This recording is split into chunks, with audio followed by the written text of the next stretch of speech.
Pakita ko sa inyo ang flowers namin. No? Yan, no? Yung tanim ni Daniel. Siya lang mamulaklak uli. Diba? Yan, namamulaklak. Ang dami bulaklak si Dani. Nang mahilig siya sa bulaklak. Kasi si Dani is a Taurus man. Yan.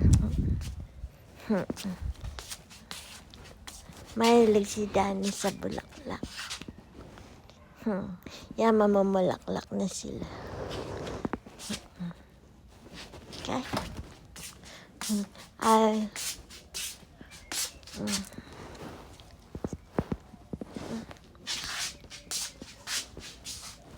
Palagi niya ito dinidilig.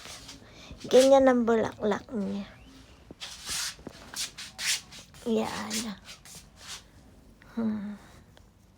Pasok ko na ito. Tuyo na.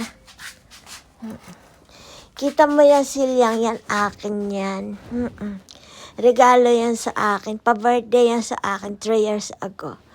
Noong bumili kami nitong terrace, diba? Niregalo nila sa akin.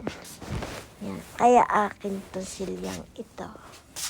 Wala pwede umupo dyan, kundi ako. Akin yan. So ito, 4 years na ito. Yan. Ito ay sa pagkatapos mamulaklak. Ay di yan.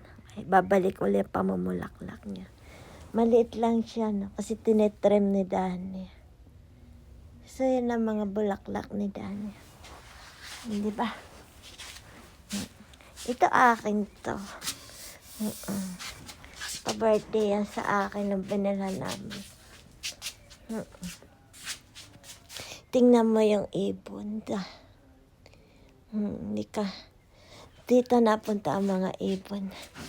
Bumili si Dani ng bahay ng ibon. Tapos lalagyan niya pagkain. Yan. Dito ako nagre-rating. Pagka masyado mainit sa loob ng bahay. Dito. Yan. Ito na ilaw. Ito sa gabi. Yan. Kaya papasok ko na are. Punta tayo doon. Ang daming bulaklak doon. Kasi mapapota lang internet ko. Malayo kasi yun. Zoom na lang natin. Yan ay kaya may ganyan. Diba? Sa ubas yun. Yan. Kasi may tanim si Daning ubas. Pag namumunga ang ubas, nakuha yung mga kapitbahay. Pumipita sila. Okay lang. Walang problem. So yan ha. Pag mainit ang panahon, doon natulog si Dani. Yan, dyan. Ako din ganon. Yeah.